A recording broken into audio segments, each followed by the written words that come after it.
할렐루야 할렐루야 할렐루야 할렐루야 할렐루야 할렐루야 할렐루야 할렐루야 죄진 맡은 우리 구주 어찌 좋은 친구인지 걱정 근심 무거운 짐 우리 주께 맡기세. 할렐루야 할렐루야 할렐루야 할렐루야 할렐루야 할렐루야 할렐루야 할렐루야.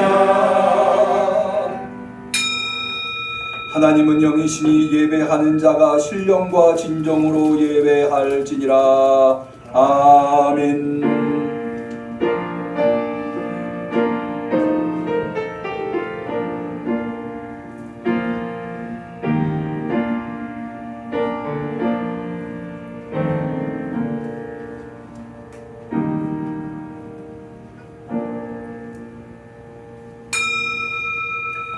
하나님은 일어나사 원수를 흩으시며 주를 미워하는 자로 주의 앞에서 도망하게 하소서. 하나님께 노래하며 그 이름을 찬양하라. 타고 광야에 행하시던 자를 위하여 대로를 수축하라. 그 이름은 여호와시니 그 앞에서 뛰놀지어다.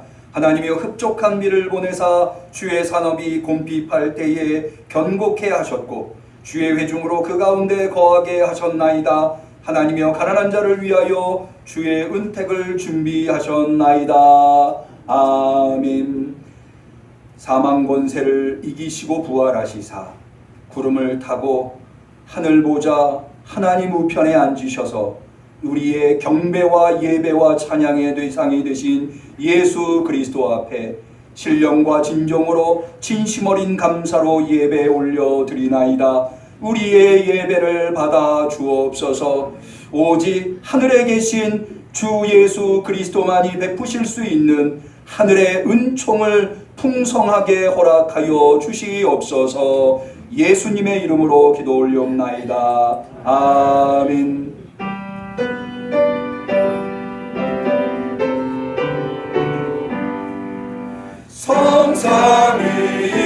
성삼위일체께 한없는 찬송을 드립니다. 존귀한 주님을 영광 중배우고 영원히 모시게 하옵소서. 아멘. 예배의 주인이신 하나님 앞에 우리의 신앙을 고백할 때에 전능하사 천지를 만드신 하나님 아버지를 내가 믿사오며 그 외아들 우리 주 예수 그리스도를 믿사오니 이는 성령으로 잉태하사 동정녀 마리아에게 나시고 본디오 빌라도에게 고난을 받으사 십자가에 못 박혀 죽으시고 장사한 지 사흘 만에 죽은 자 가운데서 다시 살아나시며 하늘에 오르사 전능하신 하나님 우편에 앉아 계시다가 저리로서 산자와 죽은 자를 심판하러 오시리라. 성령을 믿사오며 거룩한 공회와 성도와 서로 통하는 것과 죄를 사하여 주시는 것과 몸이 다시 사는 것과 영원히 사는 것을 믿사옵나이다. 아멘.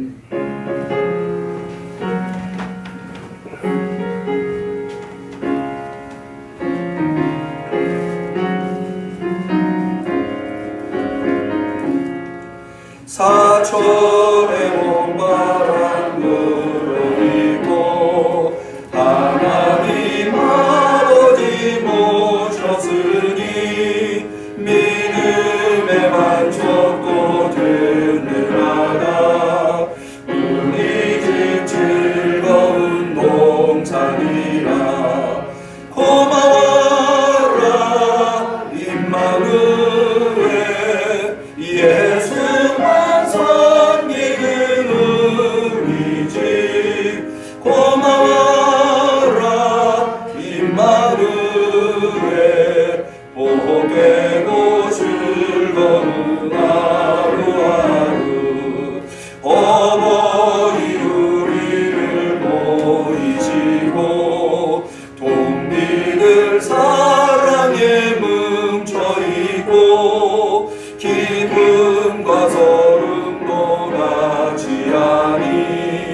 한간에 조가도 천국이라. 고마워라 임마누엘, 예수만 섬기는 우리 집.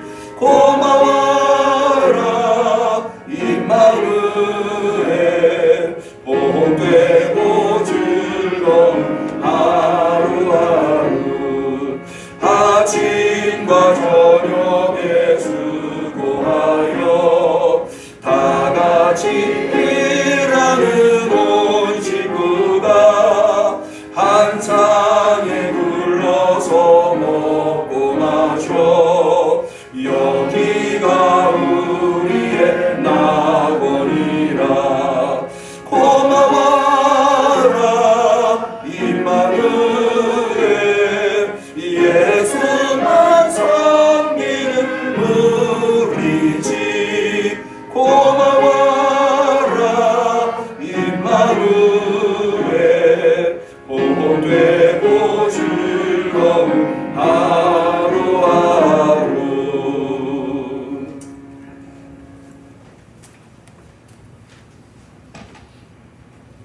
기도하시겠습니다. 온 우주 만물을 창조하시고 주관하여 주시는 하나님 아버지 감사드립니다. 지난 한 주간도 승리 가운데 지켜주시고 주님의 품 안에서 지켜주시고 인도해 주심을 감사드리옵나이다. 아직도 코로나19로 인해 전 세계적으로 고통 가운데 있는데 우리 성령님께서 함께 하셔서 어서속히 코로나19가 종식되어 경제가 회복되고 우리 성도님들의 생활이 정상적으로 돌아갈 수 있도록 함께하여 주시옵소서. 응암 성도님들은 한 성도님도 감염되지 않도록 지켜주시고 보호하여 주시옵소서. 교회 부흥 성장을 위해 우리 모두 더욱더 기도하게 하시고 전도 활동도 더 왕성하게 하시고 주님의 희생적인 사랑을 기억하며 진리 가운데 주님을 닮아가는 신앙인으로 살아갈 수 있도록 함께 온 성도님들을 축복하여 주시옵소서. 주님께서 허락하신 역천 성전 이곳에서 모든 성도님들이 기도하며 새 성전의 꿈과 비전을 품게 하시니 감사드리옵나이다. 모이면 기도하고 봉사하고 헤어지면 전도하게 하셔서 역천 성전 이 자리가 차고 넘치는 축복을 허락하여 주시옵소서. 올 한 해 동안 응암 성도님들 기도하며 새 성전 건축이라는 도전을 능히 이겨낼 수 있도록 사명을 완수할 수 있도록 능력에 능력을 더하여 주시옵소서. 실력 있고 유능한 설계사를 보내주시고 임장모님을 건축위원장님으로 세워주심을 감사드리옵나이다. 이제 다음 주에는 시공사 선정이 예정되어 있는데 우리 성령님께서 함께 하셔서 더욱더 유능하고 건실한 시공사를 선정할 수 있도록 인도하여 주시옵소서. 교회 건축 기간에 아무런 사고도 발생하지 않도록 함께해 주시고 유초동부에서 작년에 이르기까지 모든 성도가 하나 되어 기도하며 새 성전을 건축할 수 있도록 도와주시옵소서. 아름다운 성전을 주님께 봉헌할 수 있도록 응암교회를 축복해 주시옵소서. 육신의 불편함으로 고통 가운데는 연로하신 성도님들과 노권사님들 그리고 응암성 성도님들을 기억하여 주시고 치료의 손길로 고통이 사라지게 하시고 어서속히 병상을 박차고 일어날 수 있도록 온몸에 힘을 더하여 주시옵소서. 아름다운 성가를 준비한 시온 찬양대원 한 사람 한 사람을 기억하셔서 하늘의 크신 축복을 내려 주시옵소서. 이제 말씀을 듣습니다. 목사님께서 기도를 준비하신 진리의 말씀을 선포하실 때 목사님에게는 성령께서 강권적으로 함께 하셔서 달고 오면 진리의 말씀 감동이 넘치는 말씀을 선포하게 하시고 듣는 성도님들은 집중하고 또 집중해서 아멘으로 화답하게 하시고 성령님은 은혜 위에 은혜를 더하여 주시옵소서. 예배 시종을 주님께 맡겼고 하나님께서 홀로 영광만 줄 믿사오며 이 모든 말씀을 오늘도 살아계셔서 역사하시는 예수님의 이름으로 기도하옵나이다. 아멘.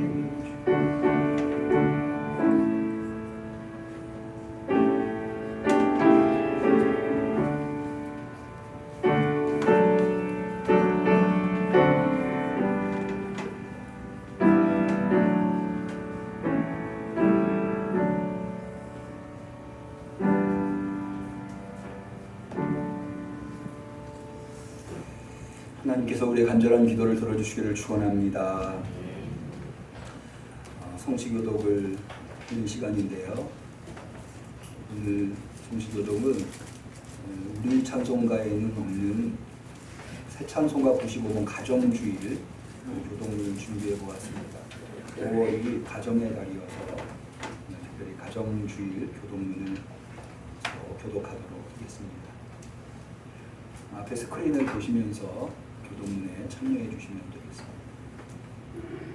내가 사람의 방언과 천사의 말을 할지라도 사랑이 없으면 새는 우리와 우리는 괭과리가 되고 내가 예언하는 능이 있어 모든 비밀과 모든 지식을 알고 또 산을 옮길 만한 모든 믿음이 있을지라도 사랑이 없으면 내가 아무것도 아니오 내가 내게 있는 모든 것으로 구제하고 또 내 몸을 불사르게 내어줄지라도 사랑이 없으면 내게 아무 유익이 없느니라 사랑은 오래 참고 사랑은 온유하며 시기하지 아니하며 사랑은 자랑하지 아니하며 교만하지 아니하며 무례히 행하지 아니하며 자기의 유익을 구하지 아니하며 성내지 아니하며 악한 것을 생각하지 아니하며 그를 기뻐하지 아니하며 진리와 함께 기뻐하고 모든 것을 참으며 모든 것을 믿으며 모든 것을 바라며 모든 것을 견디느니라 사랑은 언제까지나 떨어지지 아니하되 예언도 패하고 방언도 그치고 지식도 패하리라 같이 합니다.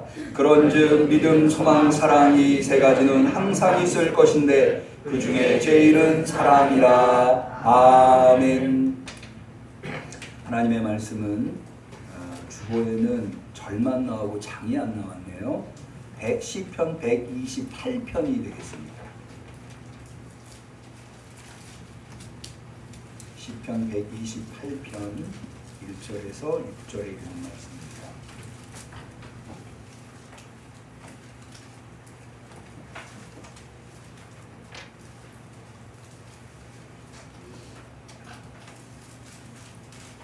(5월) 네 번째 주일에 하나님께서 주신 소중한 하나님의 말씀 시편 128편 1절에서부터 6절까지 하나님께서 우리에게 꼭 필요한 말씀을 주셨다는 믿음을 갖고 정성껏 우리 같이 하나님의 말씀을 봉독합니다.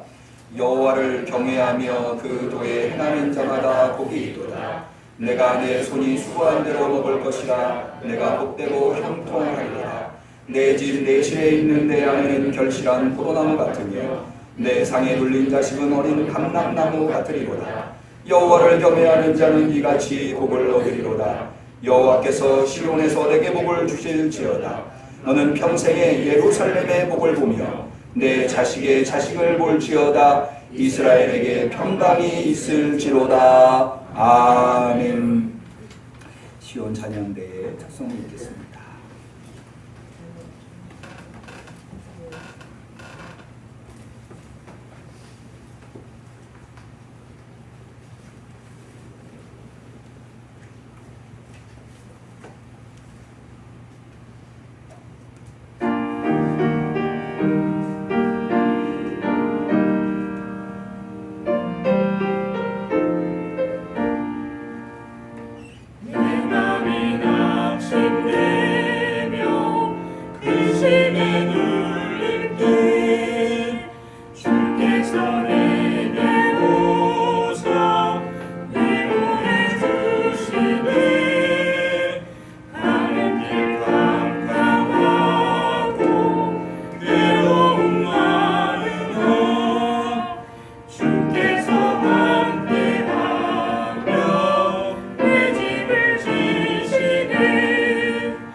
내가 내게 줘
주간 어떻게 건강하시는지요? 저로 이렇게 우중인데도 사모하는 마음으로 주 앞에 나와서 이른 아침에 예배 드리시는 우리 성도님들에게 하나님만이 주실 수 있는 또 오늘 우리에게 꼭 필요한 은혜를 베풀어 주시기를 주님의 이름으로 간절히 축원합니다. 우리가 부활절 이후로 부활절을 지켜오다가 5월달을 맞이해서 5월은 이런저런 기념주일이 많아서 첫째 주에는 어린이주일, 둘째 주에는 어버이주일, 지난주에는 또 지난 목요일이 주님의 승천일이어서 승천 기념주일로 우리가 지켰고, 이제 다음 주가 성령 강림절이어서 성령 강림절로 지켜야 되겠기에 5월이 가정의 달인데도 이 가정에 대한 말씀을 나눌 기회가 없어서 오늘 특별히 가정에 대한 말씀을 나누고자 준비해 보았습니다. 그래서 앞에 사천의 봄바람 불어있고 우리 찬송가에 유일하게 가정이라고 하는 주제에 해당하는 찬송인데요. 그것을 선택해 보았는데 거기 보시면 어버이 우리를 고이시고 동기들 사랑에 뭉쳐 있고 라고 되어 있는데 어버이 우리를 고이시고라고 하는 표현이 이 고이다라고 하는 말은 오늘날은 잘 사용하지 않는 말인데 원래 괴다라고 하는 말이 있습니다. 동사 괴다라고 15세기 표기인데요. 이것은 생각하다라고 하는 말로 오늘날 사랑하다에 해당하는 단어라고 합니다. 왜 우리가 사랑하게 되면 사랑하는 사람이 생기면 자꾸 생각이 나잖아요. 그런 것처럼 생각하다. 또 부모님이 우리를 잊어버리실 수가 없잖아요. 그래서 그런 의미에서 이 어버이 우리를 고이시고 라는 표현이 나온다고 하는 거. 이 찬송을 간혹 부르실 테니까 그런 의미라고 하는 것을 좀 기억하시면 좋겠고요. 성경적으로 보면 가정은 그 무엇과도 비교할 수 없는 행복의 장소, 낙원이면서 천국이어야 합니다. 왜냐하면 가정은 하나님이 직접 만들어주신 공동체이기 때문이죠. 그래서 부부간의 인연을 천생연분이라고 하고 부모 자식 간의 인연을 천륜이라고 하죠. 우리가 이 세상을 살면서 많은 인간관계를 맺게 되는데 어떻게 보면 인생이라고 하는 것이 태어날 때부터 인간관계 속에서 태어나서 세상을 떠날 때도 역시 인간관계 속에서 떠나게 되는 것이 인생이라고 볼 때 이 많은 인간관계 속에서 하늘천자를 사용하는 인간관계는 이 부부간의 관계와 부모 자식 간의 관계. 그래서 이거는 뭐 쉽게 뗄 수가 없는, 그렇기 때문에 창세기 2장에 보면 아담과 하와가 지낸 곳이 낙원이라고 되어 있죠. 앞서 제가 305장 사철의 봄바람 불어있고 그 찬송에도 한간의 초가도 천국이다, 여기가 우리의 낙원이다 이렇게 되어 있어서 가정만큼 우리가 행복을 누릴 수 있는 곳이 없다고 하는 것을 표현하고 있습니다. 또 우리의 실제적인 삶을 봐도 여러분 우리가 결혼할 때 가정을 꾸릴 때 고생하려고 꾸리시는 분은 없죠. 다 행복하려고 또 천국과 같은 낙원과 같은 가정을 꾸리려고 결혼들을 하시고 자녀를 낳을 때도 마찬가지죠. 자녀를 낳을 때 너 한번 세상에 태어나서 고생 좀 해봐라 이렇게 자녀를 낳는 분은 없죠. 다 행복하려고. 뿐만 아니라 오늘날 우리가 열심히 일하는 이유도 무엇입니까? 가정이 행복하려고. 아빠와 엄마와 자식이 모두 다 각자의 삶 속에서 각자의 입장에서 가정이 행복하기 위해서 열심히 노력하고 있습니다. 그러니까는 가정이라고 하는 것은 낙원의 대명사여야 하고 천국의 지상천국이어야 하는 것이 마땅하죠. 그럼에도 불구하고 오늘날 우리 현실 속의 가정은 정말 그러한가? 제가 좀 지난주에 흥미로운 이야기를 들었는데 여러분 국가에서 준 재난지원금 어디다 사용하고 계십니까? 재난지원금 받은 것을 어디에 사용하는지 한 뉴스에서 보도를 했더라고요. 그런데 특별히 매상이 많이 오른 두 곳이 있는데 첫 번째가 안경점이라고 하더라고요. 저는 그게 이해가 되더라고요. 저희 집만 해도 벌써 가족 4명이 모두 다 안경을 쓰고 있는데 이제 코로나 때문에 수입이 없으면은 안경을 좀 바꾸고 싶어도 못 바꾸다가 돈이 생겼으니까 안경을 바꾸는 건 이해가 돼. 근데 또 하나가 더 있어요. 매출이 오른 또 하나의 상품이 있는데 그게 뭐냐 하면 편의점의 와인이 많이 매출이 올랐다고 하더라고요.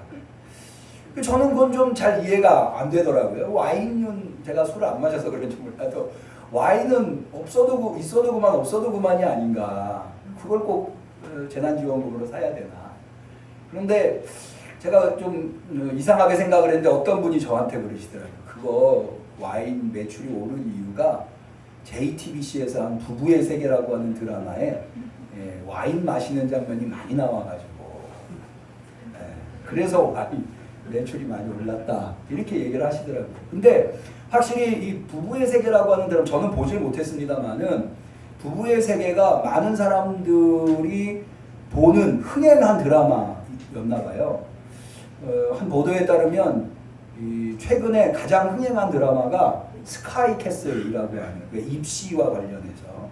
근데 그게 한 시청률이 22% 정도 나왔는데 이 부부의 세계는 무려 25%. JTBC가 만든 드라마 중에 최고의 시청률을 많은 사람들이 본 거죠. 뭐 저는 그 내용만 어떤 내용인지에 대해서만 들었습니다만은 부부간에 서로 복수하는 막장 드라마를 하더라고요. 그걸 왜 사람들이 많이 볼까요?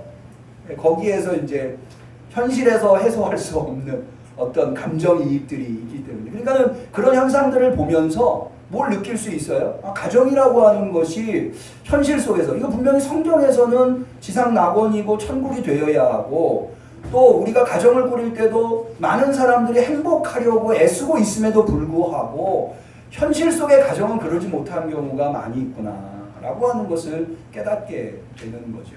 왜 그럴까? 왜 분명히 하나님은 가정을 천국으로 만들어 주셨고 모든 사람들이 가정이 행복하도록 애쓰고 노력하는데 현실의 가정은 그러지 못한가. 참 아이러니한 일이 아닐 수 없더라고요. 가정의 달을 맞이해서 우리 응암교회에 속해 있는 가정들은 모두 다 지상천국 행복이 넘치는 가정들이 되시기를 축원합니다. 그래서 이 고민을 하는 저에게 그럼 어떻게 하면 분명히 가정은 천국이어야 하고 가정은 행복해야 되는데 어떻게 하면 이 가정의 본질인 하나님이 가정을 행복하게 만들어주신 그 본질을 회복할 수 있을까? 라고 하는 질문을 가지고 성경을 읽다가 제가 발견하고 또 교훈을 얻게 된 것이 오늘 본문보다는 마태복음 13장에 예수님께서 가르쳐 주신 천국 비유, 천국이 어떠한 것인가에 대해서 가르쳐 주신 천국 비유가 생각이 났습니다. 우리 한번 마태복음 13장을 볼까요? 다 찾으셨으면 좋겠네요.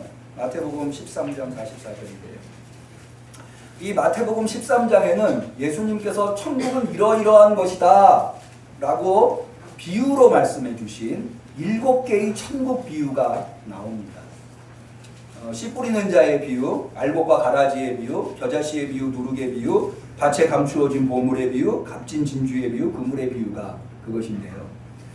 예수님한테 천국 이야기, 천국 교훈을 듣는다고 하는 것은 대단히 중요한 의미를 가지고 있습니다. 왜 그런가 하면 두 가지 이유에서 그런데요. 첫 번째는 여러분 우리 중에 누구도 천국을 경험해 본 사람이 없어요.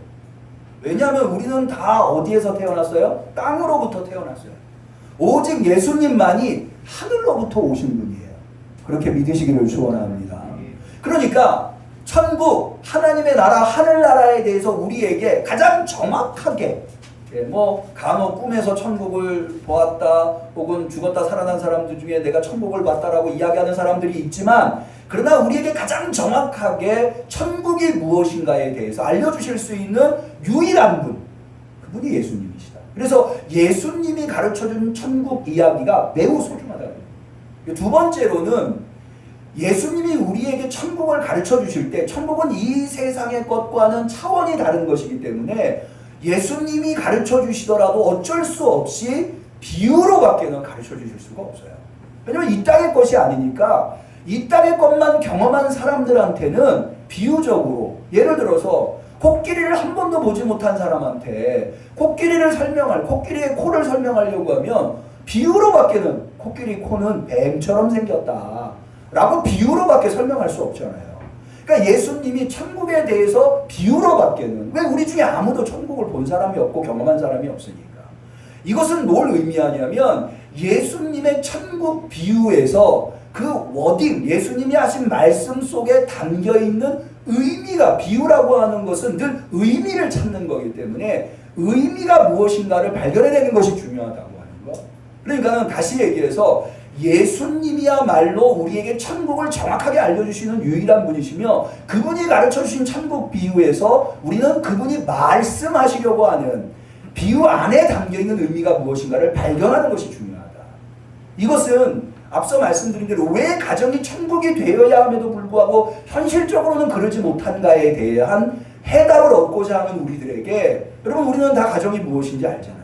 근데 그 가정이 왜 천국이 못 되는가는 어쩌면 우리가 천국을 잘못 알고 있고 천국을 얻는 방법을 모르기 때문에 가정이 천국이 못 되는 것이 아닌가 생각해 볼 수 있거든요. 그래서 예수님이 가르쳐 주신 천국 비유를 통해서 천국이 뭐고 그 천국을 어떻게 얻을 수 있는가, 이것을 우리가 정확히 깨닫게 되고 교훈을 얻는다면 우리는 그 교훈을 통해서 우리의 가정을 천국으로 만들 수 있지 않을까라는 생각을 해보게 되는 것입니다. 그 중에 특별히 제가 오늘 선택한 본문은 44절, 이른바 밭에 감추어진 보물 비유입니다. 앞서 말씀드린 대로 7개의 비유가 모두 다 지향하고 있는 예수님이 천국에 대해서 교훈, 비유로 말씀해 주신 것이 목표하고 있는 바가 뭐냐면 천국이 무엇이냐, 두 번째는 어떻게 그 천국을 얻을 것이냐 인데, 그 두 가지 목적을 여실히 보여주는 것이 바로 5번째 비유인 밭에 감추어진 보물 비유다. 그래서 이 말씀을 선택해 봅니다. 44절 한 절입니다. 한번 볼까요? 천국은 마치 밭에 감추인 보화 같으니. 여기 명백하게 이야기하고 있습니다. 천국이 뭐라고요? 밭에 감추어진 보물. 한번 따라해보면 천국은 밭에 감추인 보물이다. 네, 명백하게 천국이 무엇인가에 대해서. 그런데 앞서 말씀드린 대로 천국이 밭에 감추어진 보물이라고 하는 것은 실제로 밭에 감추어져 있는 보물이 천국이라는 것이 아니라, 이것은 직유법이 아니라 은유라고 하는 거죠. 이 속에 담겨있는 의미가 뭔가를 우리가 발견해내야 되는. 두 번째는 그 다음에 나오는 내용이, 그러면 그 밭에 감추어진 천국이라고 하는 보물을 우리가 어떻게 얻을 것이냐 라고 하는 것에 대한 가르침인데요. 그 사람이 밭에 감추인 보화 같으니 사람이 이를 발견한 후 숨겨두고 기뻐하여 돌아가서 자기의 소유를 다 팔아 그 밭을 샀느니라. 천국은 밭에 감추어진 보물과 같은데, 이런 천국을 어떻게 얻을 수 있느냐? 자기 소유를 다 던지고서야, 그럴 각오가 되어 있는 사람만이 이 천국을 얻을 수 있다 라고 지금 예수님은 가르쳐주고 있다고 하는 겁니다. 천국을 어떻게 얻습니까? 너가 가지고 있는 이 땅의 모든 것을 다 그 천국을 얻기 위해서 포기할 수 있는 각오가 되어 있는 자, 그런 자만이 그 밭에 감추어진 보물을, 천국을 얻을 수 있다 라고 하는 말씀이시죠.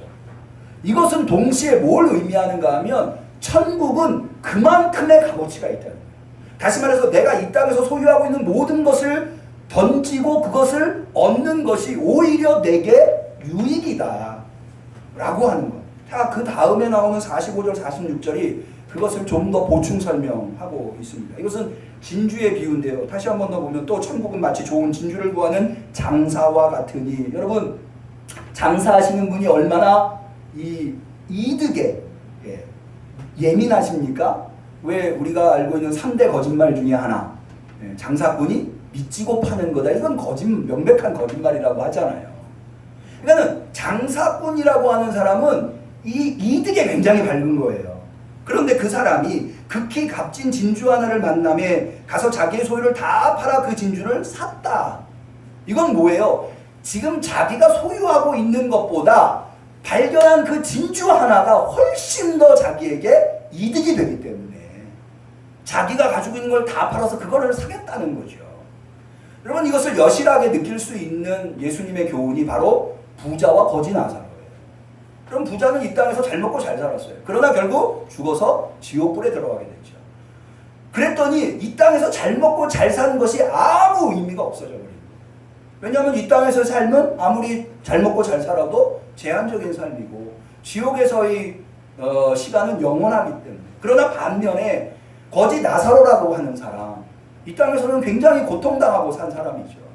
그럼에도 불구하고 그가 천국을 얻었기 때문에 죽어서 아브라함 품에 갔을 때 상황이 역전이 되죠. 그것은 천국을 소유했느냐 소유하지 못했느냐가 얼마나 우리에게 필요한가. 그러니까 이 땅의 것을 다 던지고서라도 천국을 얻는 것이 우리에게 이득이다라고 합니다. 우리 응암교회 성도님들은 다 천국을 얻으실 수 있기를 축원합니다. 천국에 들어가시기를 축원합니다. 그런 결단이 있어야 된다고 하는 거죠. 그런데요, 저는 오늘 이 본문을 통해서 좀 한 가지 더 생각해 보려고자 하는 질문이 있는데, 그건 뭐냐면, 좋습니다. 두 가지. 천국은 밭에 감추인 보화다. 천국이 그런 것이다. 그 천국을 어떻게 얻느냐? 내 전부를 던져서 그것을 얻으려고 하는 결단이 있어야 된다. 그런데요, 정말 궁금하고 또 해결해야 할 문제가 뭐냐면, 이 사람은 어떻게 그 밭에서 보물을 발견했냐는 거예요. 아니, 자기가 그 보물을 얻기 위해서 모든 것을 던지겠다고 하는 각오가 있다 하더라도 실제로는 우리 성도들은 모두 다, 이 땅에서 살고 있는 사람들은 모두 다 특별히 가정의 행복을 위해서 자신의 전체를 던지고 있잖아요. 그럼에도 불구하고 행복하지 않은 거예요. 그럼에도 불구하고 가정이 천국을 못 이루는 거예요. 그러니까 우리에게 정말로 문제는 뭐냐 하면, 그 결단보다 더 중요한 거, 그것보다 앞서야 할 것이 정말로 어떻게 밭에 감추어진 천국, 이 보물을 발견할 것이냐. 사실은 이 문제가 먼저 선행되어야 된다는 거죠. 발견하고 나야 그 다음에 뭘 사든지 말든지 하지, 얻든지 말든지. 발견도 못했는데. 근데 이 사람이 천국, 보물을 발견한 장소가 어디예요? 밭이에요. 의외의 장소예요. 의외의 장소에서. 여러분, 보물은 대부분 어디에다 둡니까? 밭에다 묻어두나요? 보물함이나 금고나 뭐 이런 데다 두죠. 예. 물론 뭐 어떤 사람들은 마늘밭에다가 돈을 수십억씩 이렇게 하기도 합니다만, 대부분은 밭에다가 보물을 감춰둔다. 근데 이 밭에 감추어진 보물을 이 사람은 어떻게 발견했냐. 자, 이 부분에 대해서 우리가 좀 생각을 해봐야 되겠다. 이걸 통해서 우리는 어떻게 천국을 발견할 것이며, 그 천국을 어떻게 우리의 소유로 삼아서 우리의 가정이 지상천국을 이룰 것인가에 대한 답을 좀 얻어보고자 합니다.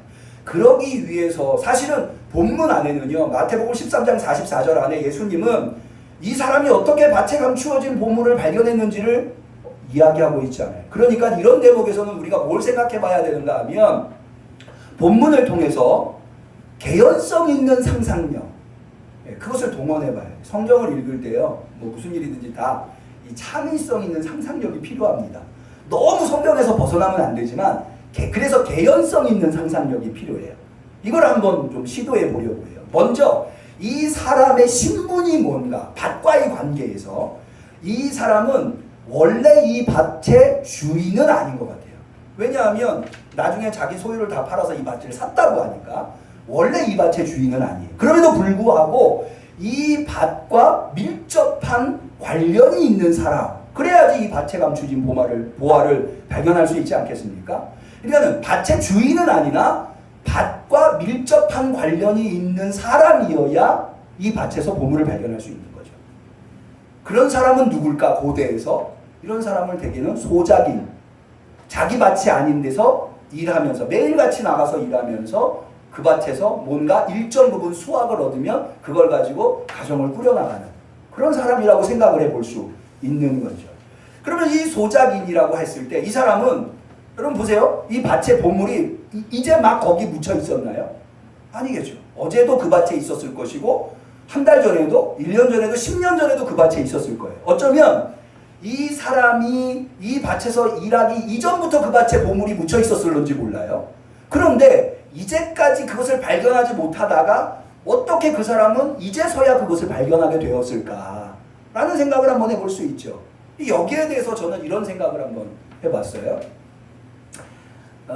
사실 이 소작인에게 이 밭은 땀 흘려야 하고 농사 짓는 곳이 농사라고 하는 것이 손쉬운 일이 아니죠. 고되고 힘든 일이죠. 떼앞볕 아래 앉아서 쭈그리고 그 밭을 일궈야 하기 때문에. 그런데요, 이런 날이 살다 보면 있더라고요. 이 소작인이 아침에 일어났는데 몸이 개운해요. 지난밤에 푹 잠을 잘 잤어요. 그런 날 있잖아요, 아침에.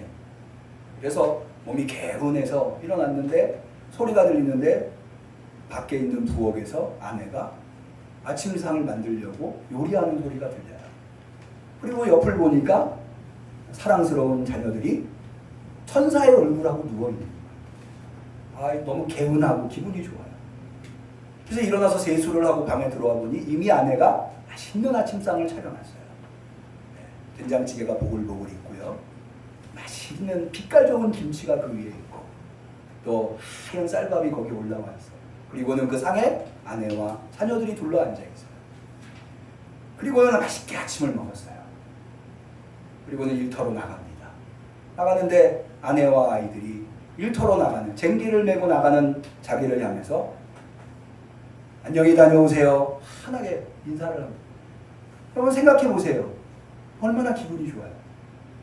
요즘은 우리 아이들이 그걸 잘 안 해주는데 우리 아이들 한 5살, 4살 이때쯤이면은 제가 이렇게 출근하려고 하면은 우리 집사람이랑 아이들이랑 일렬로 서갖고 문 앞에서 안녕히 다녀오세요. 이렇게 참 그게 기분이 좋더라고요.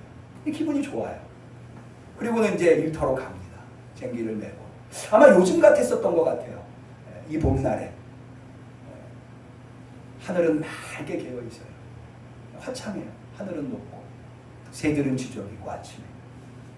그리고 꽃들은 아름답게 피어서 그 아름다운 빛깔을 뽐내고 있어요. 그리고 봄바람이 살랑살랑 머릿결을 흔들어요. 그러고는 기분 좋게 밭에 도착했어요.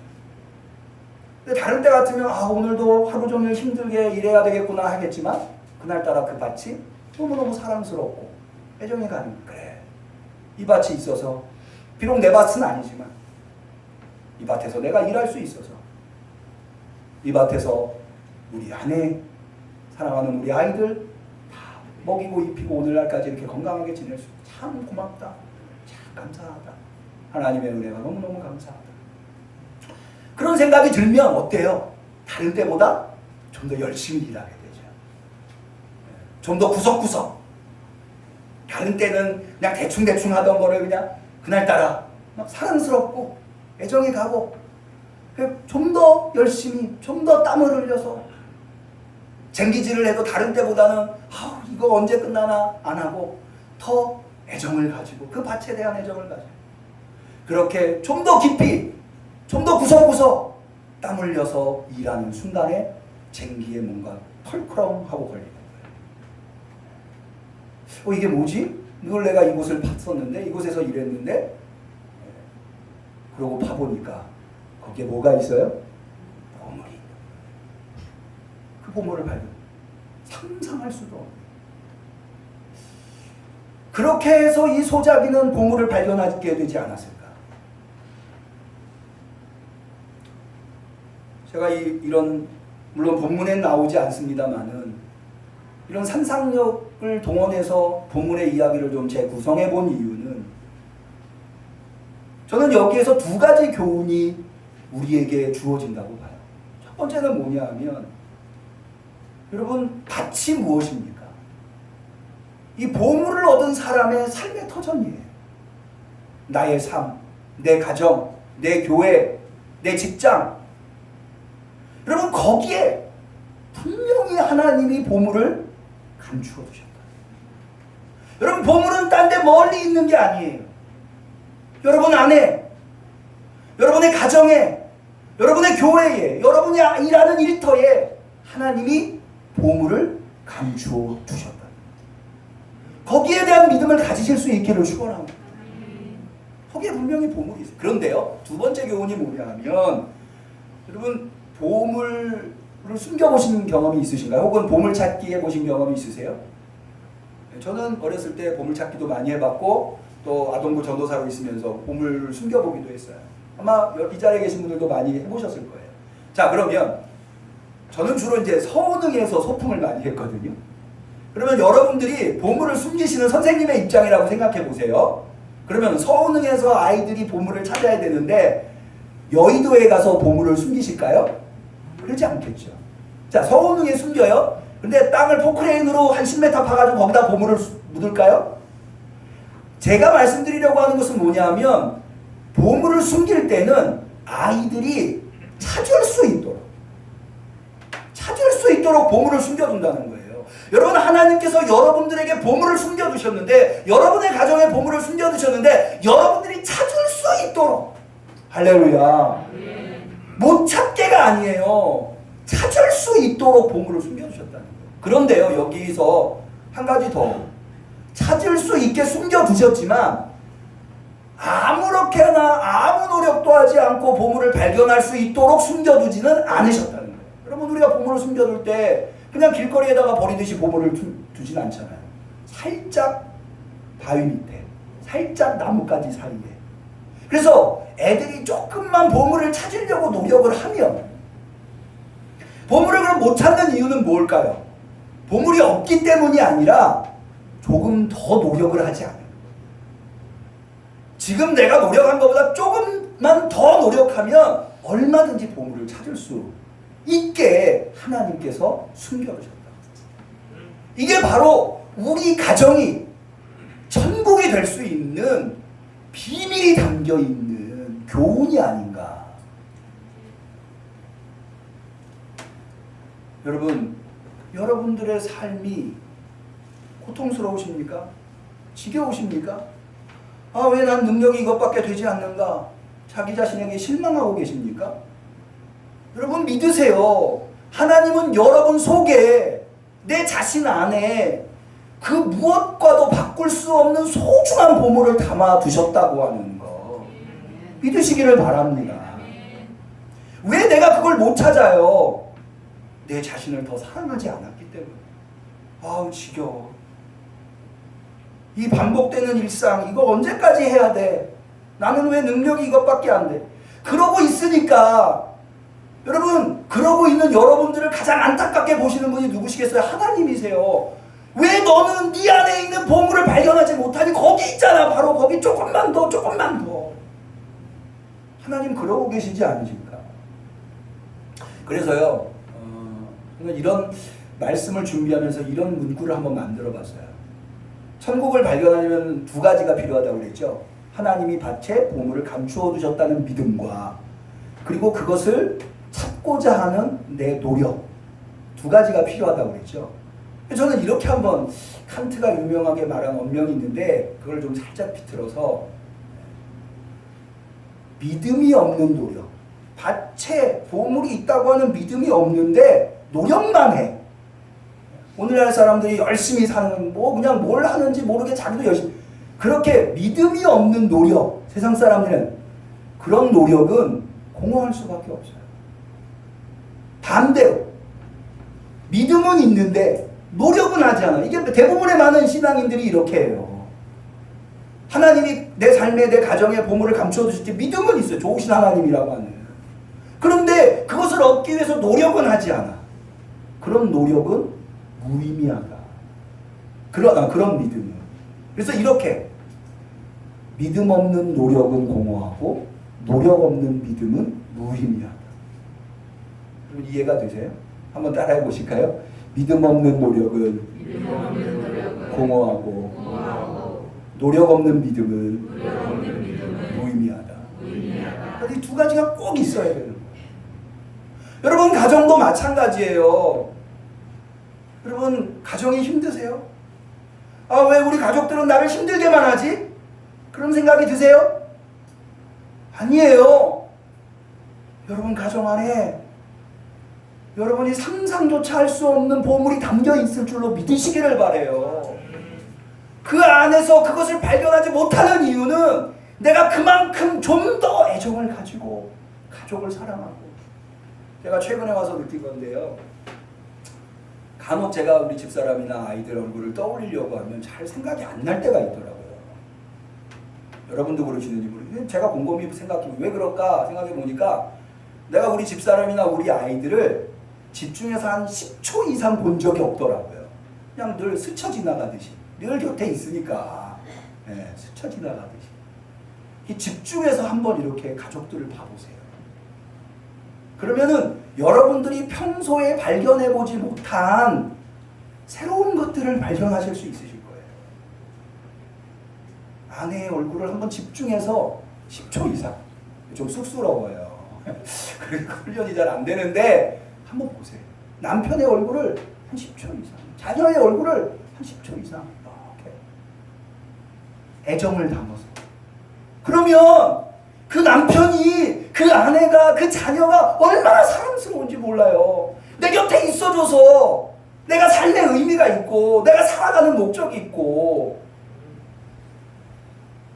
그걸 모르고 살았다고 하는 게, 그걸 느끼지 못하고 살았다고 하는 게 억울할 정도로 이제서야. 그럼 두 가지가 필요해요. 하나님은 분명히 내 가정에 보물을 담아주셨어요. 그러므로 내가 노력해야 돼. 교회 생활, 신앙생활도 마찬가지예요. 여러분, 교회 오시기가 힘드세요? 신앙생활에 재미없으세요? 여기 보물이 얼마나 많은데, 여러분 다 보물이세요. 네, 다 보물이세요. 그런데 거기서 발견하지 못하는, 우리는 가정의 달을 지나고 있어요. 우리 응암교회 성도님들의 가정마다 이 어려운 시대에 살아갈 힘을 거기로부터, 생명의 샘을 거기로부터 길러올 수 있는 그런 가정들이 되기를 축원합니다. 그러기 위해서 가정에 대한 믿음을, 우리 신앙인이잖아. 가정에 대한 믿음을 갖고 내가 좀 더 노력해야지, 내가 좀 더 사랑해야지, 내가 좀 더 품어야지. 그래서 거기 있는 보물, 하나님이 분명히 감추어 두셨다고 내가 믿고 그 보물을 내가 풍성하게 받아 누릴 수 있는 우리 가족이 돼야 되겠다. 결단할 수 있는 시간이 되시길 주님의 이름으로 간절히 축원합니다. 기도하겠습니다. 하나님 아버지, 오늘 우리에게 귀한 말씀으로 깨달음을 허락하여 주시니 참으로 감사드립니다. 주님, 한 상에 둘러앉아 하나님의 은혜 안에서 같이 먹고 마시고 희노애락을 나누는 우리의 가족들이 얼마나 소중한지 주님 말씀하셨습니다. 내 아는 결실한 포도나무요, 내 어린아이들은 어린 감람나무 같다고 했습니다. 내 손으로 수고한 대로 내가 먹을 것이라고 했습니다. 내가 평생에 예루살렘의 복을 보며 내 자녀의 자녀를 본다고 하셨습니다. 주님이 이 시편 128편의 말씀이 우리 응암교회에 속해 있는 가정마다 이루어질 수 있도록 주님 복을 베풀어 주옵소서. 예수님의 이름으로 기도 올리옵나이다. 아멘. 영원히 온종이고 중한 죄짐 얻고 보니 슬픔 많은 이 세상도 천국으로 가도다. 할렐루야 찬양하세. 내 모든 죄 사함받고 주 예수와 동행하니 그 어디나 하늘나라. 주의 얼굴 뵙기 전에 멀리 되던 하늘나라 내 맘속에 이루어지니 날로 가깝도다. 할렐루야 찬양하세.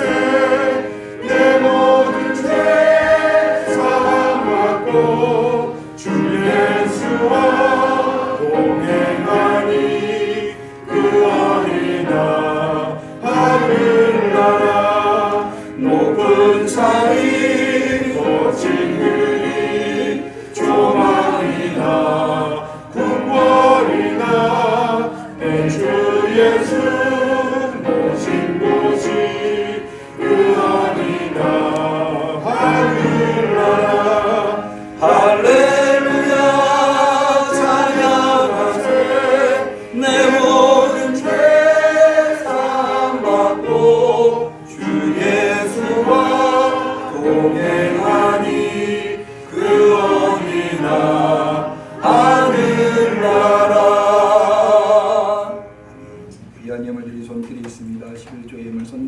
박정은 건축원금, 주정원금, 성미 김매자 권사님, 강은숙 권사님, 감사원금 범사에 감사합니다. 이완순 집사님, 여호와 이레 하나님 감사합니다. 종길수 집사님, 항상 감사한 마음으로 살게 해주셔서 감사합니다. 이창곤 최진순 집사님, 예리와 예수의 삶을 주관하시고 책임져 주옵소서. 김상종 김영 성령 충만 성령 김용기 김선희 집사님, 범사의 감사 장나교 집사님, 김태현 김사랑 어린이, 한종순 사모님, 송주영 성도님, 김은정 성도님 드린 예물을 위하여 기도합니다.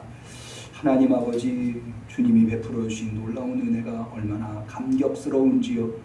주님의 은혜 아니면 우리는 한 걸음도 한순간도 살아갈 수 없음을 고백하면서 오늘도 그 고마우시고 감사하신 은혜가 넘치는 하나님 앞에 나와 예배드리되 기쁜 마음으로 감사한 마음으로 정성껏 준비한 예물을 올려드렸나이다. 이 예물을 받아 주시옵소서. 그리하여서 이 예물이 사용되는 특별히 주님의 몸된 교회를 건축하는 성전 건축에 귀하게 아름답게 형통하게 쓰일 수 있게 도와주시옵소서. 아버지 하나님 또한 예물드린 손길 축복하여 주시옵시사. 저들이라고 왜 쓸 곳이 없겠습니까? 왜 부족하지 않겠습니까?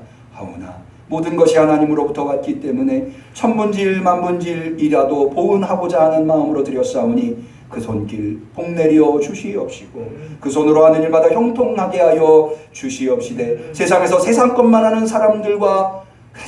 사람들에게 귀감이 될 수 있는 복을 베풀어 주시옵소서. 아버지 하나님, 특별히 이 가정의 달에 가족 중에 아프신 분이 계십니까? 주여, 우리 성도들 그것 때문에 마음이 아프십니까? 위로하여 주옵소서. 주께서 채찍에 맞으심으로 우리가 나음을 입었다고 하였습니다. 가족이 아프면 온 가족이 다 고통을 당하게 되는 것 주께서 잘 아시오니 치료하시고 낫게 하여 주시옵시사. 건강하게 행복을 나누면서 살아갈 수 있는 가족 구성원들이 다 될 수 있게 도와 주시옵소서. 간절히 축복하고 감사하며 예수님의 이름으로 기도 올리옵나이다. 아멘.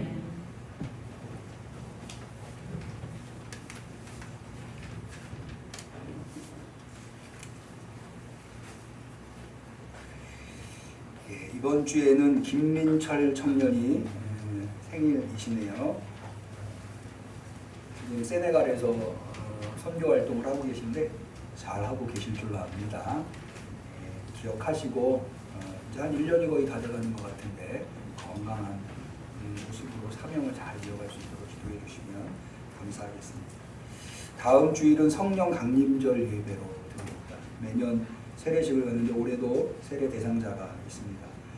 거기 주보에 나와 있고요. 한 분의 이름이 빠졌는데 위용관 선생님이 작년 12월에 등록하셨고 6개월 이상 되어서 이번에 세례 대상자가 되겠습니다. 금요 저녁 찬양 중보기도에 돌아오는 주일은 이어전도회가 됩니다. 주보에 없는 광고 몇 가지 좀 드릴게요. 이미 아시는 분도 계시겠습니다만 지난 금요일날 건축 허가가 떨어졌습니다. 그래서 돌아오는 토요일날 당회와 건축위원장님과 설계사 모여서 시공사를 선정하고자 합니다. 선정에 어려움이 없으면 6월이면 착공에 들어갈 수 있지 않을까 생각이 듭니다. 순적하게 이 일이 진행될 수 있도록 위해서 기도해 주시면 감사하겠고요. 우리 최영자 집사님 오늘 못 오셨는데 최영자 집사님께서 지난 수요일날 해모로 아파트로 이사를 하셨습니다. 이사 잘 하셨고요. 아쉬운 소식이 하나 있는데 우리 이창곤 집사님, 최진순 집사님께서 돌아오는 금요일날 군포로 이사를 가시게 되었습니다. 아무래도 군포로 이사를 가시면 자주 뵙기 어렵지 않을까 생각이 듭니다. 오늘 오셨는데 군포에 가셔서도 하나님 신앙 잃어버리지 아니하고 신앙생활 잘 해나가실 수 있도록. 집사님 우리 교회 지으면 오실 거죠? 입당 예배 때 꼭 오셔야 돼요. 우리 한번 격려하는 의미에서 박수 한번.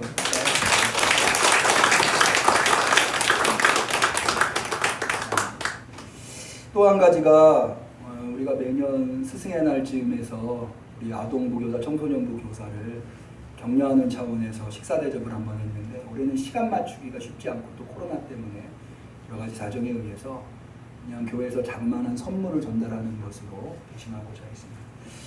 이 아동부 교사는 7분이고 청소년부 교사는 부장님과 전도사님을 포함해서 5분이신데요.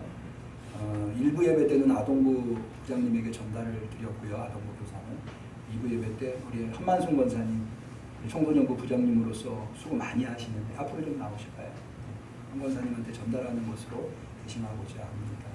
아침 일찍부터 학생들을 챙기시고 또 아이들에게 예수님의 사랑을 가르치시느라고 많이 수고하시는데 조그만한 선물이 격려가 되었으면 합니다.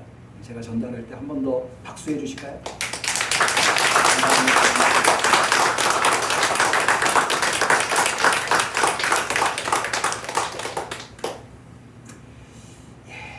나머지 광고는 주보를 참고하시고요. 서로를 축복하는 축복송 하겠습니다. 사랑하는 자여, 사랑하는 자여, 너의 영혼이 잘됨 같이 언제나 범사에 잘되고 강건하기를 내가 간구하노라. 하나님께 영광을 받드립니다. 우리 서로 옆분과 인사하실까요? 건강하세요. 좋은 일이 있을 겁니다.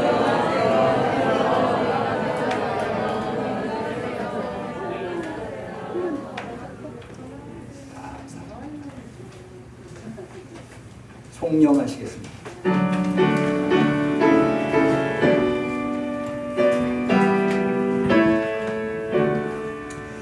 목소리 높여서 주 찬양하여라. 영광과 권세와 존귀와 위엄을 온누리 다스리시는 만왕의 왕께 돌려라.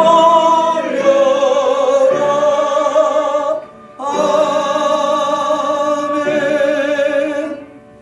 이제는 우리의 삶에, 특별히 우리의 가정에 천국과 같은 보화를 감추어 주셨기에 그 믿음을 가지고 좀 더 노력하고 좀 더 땀 흘려 그 보화를 반드시 발견하여서 복된 가정을 이루겠다고, 행복한 지상낙원을 이루겠다고 결단하도록 우리를 가르쳐 주신 예수 그리스도의 은혜와 하나님 아버지의 사랑과 성령님의 교통하심 충만하심 역사하심이 교훈을 받아들이고 결단하는 우리 성도들 머리머리 위에, 우리 성도들이 속해 있는 가정들 위에, 우리 응암교회 위에 지금부터 영원까지 함께 하시기를 간절히 축원하옵나이다. 아멘.